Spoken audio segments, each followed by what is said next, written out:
Hello everyone, welcome to my channel. So coord sets काफ़ी time से trend में चल रहे हैं because these are so comfortable to wear and very easy to carry, और travelling के टाइम पे तो ये बहुत ही अच्छे लगते हैं। So I also thought to create one coord set for my family twinning with my girls. तो बेसिकली मैंने ये फैब्रिक जो है वो मीशो से परचेज़ किया है और इसका सारा ही डिस्क्रिप्शन मैंने एक सेपरेट वीडियो में बना के उसे डाला है। You can check that out, link is in the description box, जिसमें कितना कॉस्टिंग पड़ा और कहाँ से मैंने लिया, link and all everything is mentioned in that video. मेरी लास्ट वीडियो में मैंने शेयर किया है जो मैंने टॉप बनाया है उसका कटिंग एंड स्टिचिंग ट्यूटोरियल, जो कि मैंने रैप अराउंड टॉप बनाया है। और इस वीडियो में आप देखेंगे कि किस तरीके से मैंने उसका पैंट क्रिएट किया है with fully elastic belt and with pockets. बहुत ही ईजी वे में स्टेप बाय स्टेप कटिंग और स्विंग ट्यूटोरियल इसमें प्रोवाइडेड है। And you can also watch my play list called twinning outfit, जिसमें जितने अभी तक के मैंने जो ट्विनिंग आउटफिट क्रिएट किए हैं उसकी सारी ही ट्यूटोरियल्स अवेलेबल हैं। So let's get started. सबसे पहले मैंने ये फैब्रिक को डबल फोल्ड किया है। ये 2.5 मीटर का फैब्रिक था, मैंने 4 यूनिट लिया है, तो टोटल 10 मीटर्स यूज़ किया है मैंने हम तीनों के आउटफिट्स के लिए। शर्ट का आउटफिट वो 2.5 मीटर वाले फैब्रिक से बनाया था मैंने। एंड देन पैंट के लिए मैंने अगेन 2.5 मीटर का जो फैब्रिक था वो सेपरेट वाला लिया है। और पैंट की लेंथ मेरी 38 इंचेस है, बट नीचे से मैं 40 इंच पे मार्क कर रही हूँ बिकॉज लेंथ नीचे से फोल्ड करेंगे तो वो भी इसमें इंक्लूड हो जाएगा। और यहाँ बेल्ट एरिया के लिए मैंने 10 इंच है मेरी एक्चुअल मार्किंग, मैंने 1 इंच एक्स्ट्रा लिया है। और यहाँ से जो क्रॉच एरिया लेंगे, जो कि आसन बोलते हैं जिसको, उसको मैं यहाँ पर 13 इंच ले रही हूँ। और यहाँ पर जो थाई की मार्किंग करेंगे, यहाँ पर जो टॉप पार्ट लिया है, बेल्ट वाला एरिया लिया मैंने 11 इंचेस, तो यहाँ पर 2 इंचेस एक्स्ट्रा बढ़ा के ले रही हूँ। तो यहाँ पर मैं 13 इंच पे मार्क करूँगी। इस तरीके से ये जो एक्स्ट्रा रहेगा वो 13 इंच पे रहेगा। एंड देन यहाँ से कर्व कर लेंगे और यहाँ टॉप वाले पार्ट को मैं स्ट्रेट मार्क कर रही हूँ। एंड देन यहाँ पर एक और स्ट्रेट लाइन ड्रॉ करने के बाद यहाँ पर जो क्रॉच एरिया है उसको कर्व में शेप में देते हुए मार्क कर लेंगे। एक्चुअली ये पूरा ब्लैक फैब्रिक है तो इस पर मार्किंग अच्छे से विजिबल नहीं हो पा रही है, इसलिए मैं डबल इस पर चला रही हूँ so that you can watch it कि कहाँ पे मार्किंग हो रही है।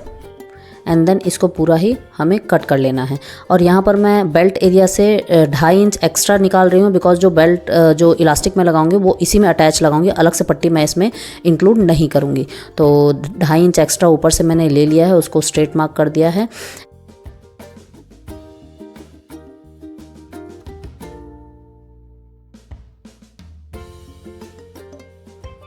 लोअर पोर्शन की मार्किंग करेंगे मोहरी की, तो उसके लिए मैंने 38 इंचेस जो हमारा एक्चुअल मेजरमेंट है उस पर एक मार्किंग की है। एंड देन यहाँ पर 11 इंच पे ही मार्किंग कर रही हूँ मैं बिकॉज वो जो फोल्डिंग होगी ये सेंटर से हमें मार्क करना है, मतलब किनारे से नहीं लेना है, अदरवाइज मार्किंग स्टिचिंग में गड़बड़ हो जाएगी। तो पहले मैंने 11 इंच लिया है टॉप और बॉटम का सिमिलर, उसके बाद उसको हाफ में डिवाइड किया 5.5 में। एंड देन मेरे को 7 इंच की मोहरी चाहिए, तो सेंटर पॉइंट मैंने 3.5 पे रखा है। एंड देन वहाँ से यहाँ से फर्स्ट पे और वहाँ से 7th पे मार्क कर दिया है। तो ये हमारा जो मोहरी आएगा, पोचा आएगा, वो मतलब एग्जैक्ट रहेगा, सेंटर में आएगा, किनारे नहीं जाएगा। तो जब भी पैंट हम क्रिएट करते हैं तो इसी तरीके से सेंटर पार्ट लेकर क्रिएट करते हैं। एक साइड से क्रिएट करेंगे तो वो जो साइड की सिलाई होती है वो आगे दिखने लगती है। तो इस तरीके से आप बनाएंगे तो बिल्कुल परफेक्टली आपका पैंट सेट होगा। तो इस तरीके से जो आसन एरिया है उसको ज्वाइन करेंगे और इधर से भी हमें जो मतलब 1st to 3rd इंच तक का जो मार्किंग था वो हमें निकाल लेना है। इस तरीके से स्लांट वे में आएगा। एंड देन इसको कट कर लेंगे थोड़ा थोड़ा मार्जिन छोड़ते हुए। यहाँ नीचे पर भी मैं मार्किंग कर दे रही हूँ, जो नॉच लगा दे रही हूँ ताकि वहाँ से फोल्डिंग करते टाइम इजी हो।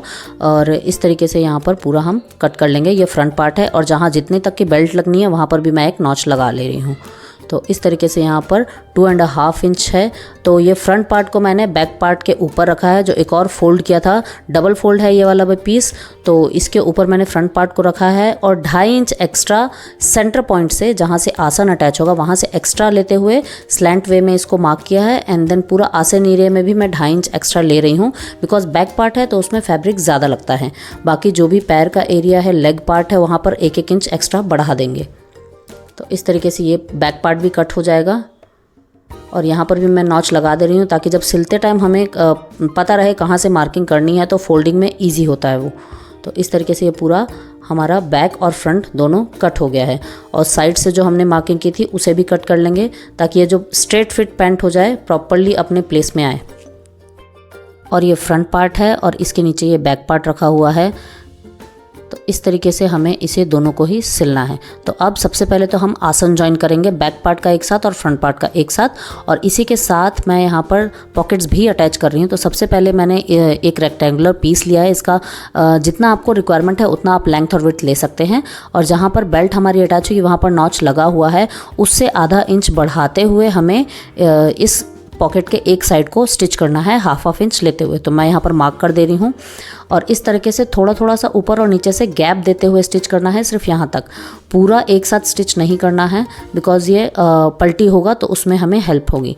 इस तरीके से स्ट्रेट स्टिच लगाना है और यहाँ पर जहाँ भी नॉच लगा है वहाँ पर हमें रिवर्स स्टिच लगा के उसे पक्का कर देना है। और जहाँ से जहाँ तक मैंने स्टिच लगाया है वहीं पर एक नॉच अगेन लगा देंगे ताकि ये ईजिली फ्लिप हो, यहाँ पर कपड़ा मुड़े नहीं। तो इस तरीके से नॉच लग गया है, अब इसे पलटी कर देंगे।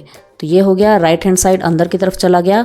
और अब इस तरीके से देखिए यहाँ पर अच्छे से नाखून से थोड़ा सा क्रीज बना देंगे तो ये इस तरीके से आ जाएगा। और यहाँ पर जो हमारा फैब्रिक निकला हुआ था वो इस तरीके से बाहर निकाल देंगे ताकि हमें पता चले ये फैब्रिक बाहर ही होना चाहिए, अंदर दबना नहीं चाहिए। ये पॉकेट हम फ्रंट पार्ट में ही अटैच कर रहे हैं। तो इस तरीके से यहाँ पर अब हम ऊपर एक पैर की सिलाई लगा देंगे। तो यहाँ पर ये पॉकेट है, अब इसे हमें इनफोल्ड करना है। जो राइट साइड था वो ऊपर की तरफ करते हुए, रॉन्ग साइड जो है वो अंदर की तरफ करते हुए। अब जो नीचे का जो कर्व एरिया है उसे हमें लॉक करना है ताकि पॉकेट जब डाले तो मतलब वो लॉक हो जाए नीचे से सीधी सिलाई मारनी है हमें। सबसे पहले तो मैं यहाँ पर एक पैर की सिलाई लगा रही हूँ जो मैंने पॉकेट फ्रंट पार्ट से अटैच की है, उसके ऊपर यहाँ पर ला के इसे इस तरीके से 90 डिग्री में सिल देना है। और यहाँ पर जो कर्व वाला एरिया है उसे लॉक कर दे रहे हैं। तो अब ये हमारा नीचे से भी अटैच हो गया है और एक साइड से फ्रंट पार्ट के वहाँ से भी अटैच हो चुका है। अब हमें दूसरे पीस को फ्रंट पार्ट से अटैच करना है। तो उसके लिए जो मैंने अंदर सिलाई लगाई थी उसे इनफोल्ड कर देंगे, मतलब पॉकेट को अंदर की तरफ फोल्ड कर देंगे। इस तरीके से ये हो जाएगा। तो ये पार्ट जो है पॉकेट का वो अंदर रहेगा, ये फ्रंट पार्ट है और यहाँ पर पॉकेट एक साइड में अटैच है। अब ये दूसरे पीस को हमें अटैच करना है। तो वो पॉकेट को अंदर की तरफ रखते हुए ये फ्रंट पार्ट का एक पीस है, ये देखिए पॉकेट इधर है और ये फ्रंट पार्ट है। और इसके ऊपर ये जो हाफ इंच का जो कपड़ा बचा हुआ है पॉकेट का, क्योंकि फ्रंट पार्ट का तो यूज़ हो गया, पॉकेट का जो हाफ इंच का बचा हुआ है कपड़ा उसके ऊपर हमें एक और फ्रंट पीस रखना है। इस तरीके से उसके ऊपर रखेंगे। यहाँ पर भी एक नॉच लगी हुई है, तो नॉच टू नॉच हमें स्टिच करना है और पॉकेट को ना दबाते हुए सिर्फ और सिर्फ जो नीचे का फैब्रिक बचा हुआ है उसे हमें स्टिच करना है। पॉकेट वाला पीस अटैच नहीं करेंगे। तो सिलते टाइम इस चीज़ का ध्यान रखना है। हाथ से एक बार आप टच करके देखें, नाखून से गड़ा के देखें कि वहाँ पर पॉकेट वाला पैक तो नहीं हो जाएगा।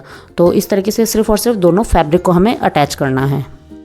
और इसी तरीके से अटैच करते हुए हमें पूरा जो पैंट का साइड है वो पूरा सिल लेना है। ये हमारा पॉकेट बहुत ही इजी और बहुत ही सीमलेस तरीके से स्टिच हुआ है, बिल्कुल भी पता ही नहीं चल रहा है कि यहाँ पर पॉकेट अटैच हुई है। तो इस तरीके से आप भी स्टिच करेंगे तो बहुत ही इजी वे में आपको मतलब बहुत ही अच्छा स्टिच मिल जाएगा। और ये जो अंदर फ्लैप की तरफ फोल्ड हो रहा है तो इसे हम एक तरफ अटैच कर देंगे, यानी कि फ्रंट पार्ट में ही हमें अटैच करना है ताकि वो पीछे की तरफ ना भागे जब आप पहने। तो पॉकेट ये आगे के साइड है और ऊपर जो बेल्ट वाला एरिया है यहाँ पर एक स्टिच लगा देंगे तो वो इसी के साथ अटैच रहेगा और जब इलास्टिक लगाएंगे तब आपको वो प्रॉब्लम नहीं होगी। तो इस तरीके से यहाँ पर एक स्टिच लगा लेंगे। अब ये जो पैंट है यहाँ पर हमें इलास्टिक अटैच करनी है।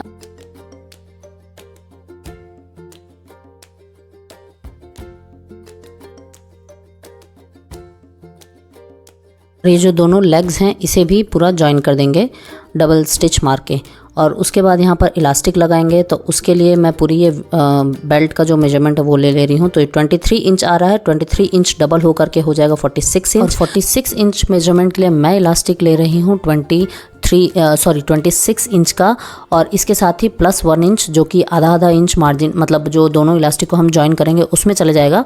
तो 46 का हाफ करेंगे 23 इंच हो जाएगा। तो 23 इंच + 3 इंच ही मैंने एक्स्ट्रा लिया है इलास्टिक में। तो इस तरीके से ये पूरा मेजरमेंट लिया है मैंने इलास्टिक का, फुल वेस्ट इलास्टिक के लिए। तो अगर इसे हाफ में करेंगे तो 13.5 इंच आ रहा है। अब इसी इलास्टिक को हमें इस वेस्ट में अटैच करना है।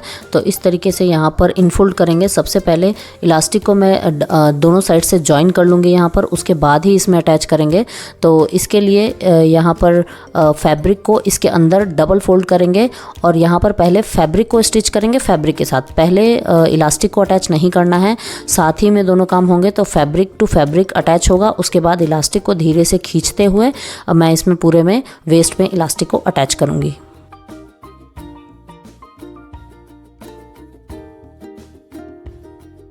तो इस तरीके से इलास्टिक को रखेंगे और फैब्रिक को डबल फोल्ड करेंगे। थोड़ा सा इधर पे एक्स्ट्रा ले रही हूँ मैं ताकि इलास्टिक ना दबे। थोड़ा सा फैब्रिक को खींचते हुए सिर्फ फैब्रिक टू फैब्रिक ही यहाँ पर स्टिच करना है। तो इस तरीके से यहाँ पर पूरा राउंड में हमें फैब्रिक की सिलाई लगा लेनी है किनारे की। उसके बाद इलास्टिक को स्ट्रेच करते हुए यहाँ पर स्टिच करेंगे। यहाँ देखिए, जहाँ तक हो सके वहाँ पर आपको स्ट्रेट स्टिच लगानी है। फिर जब इलास्टिक छोटा पड़ने लग जाए तब उसको आपको खींचते हुए सिर्फ फैब्रिक पे अभी सिलाई लगानी है, इलास्टिक पे नहीं लगानी है। तो ये पूरा पैक हो गया है और ये हमारा इलास्टिक अंदर की तरफ है। अब इसे थोड़ा सा स्ट्रेच करेंगे तो जो फैब्रिक हमारा इकट्ठा हुआ है एक जगह, वो सब जगह इक्वली डिस्ट्रीब्यूट हो जाएगा। उसके बाद यहाँ पर सेंटर में एक और सिलाई लगा देंगे just to secure the elastic with fabric. और यहाँ पर जो किनारे के लेग था वहाँ पर भी मैंने सिलाई लगा दी है और साथ ही जो फैब्रिक था इंटरलॉक भी कर दिया उसे। अब नीचे से ये डबल फोल्ड करके पूरा राउंड में भी एक स्टिच लगा देंगे ताकि नीचे के भी फिनिशिंग हो जाए। इस तरीके से दोनों ही लेग्स के मोहरी को हमें सिक्योर कर देना है, हेमिंग कर देनी है इसकी। इससे क्या है, जो किनारे की जो स्टिचिंग होती है वो भी अंदर की तरफ दब जाती है अगर हम बाद में सबसे लास्ट में मोहरी को मोड़ रहे हैं, तो इससे अच्छा सा फिनिश्ड लुक आता है। तो इस तरीके से हमारा पूरा प्लाजो पैंट रेडी है विद फिनिशिंग एंड इसके साथ पॉकेट भी बहुत अच्छे से अटैच हो गई है, सीमलेस है एकदम, बिल्कुल भी विजिबल नहीं हो रही है कि कहाँ पर पॉकेट्स अटैच्ड हैं। So this was the whole look and tell me in the comments below if you like this video and sewing tutorial, and subscribe to my channel for more such twinning outfit ideas। and you can go through my channel, you can watch all the playlist। मैंने सबकी अलग अलग playlist बनाई हुई है kids outfits की and twinning outfits की। and thanks for watching।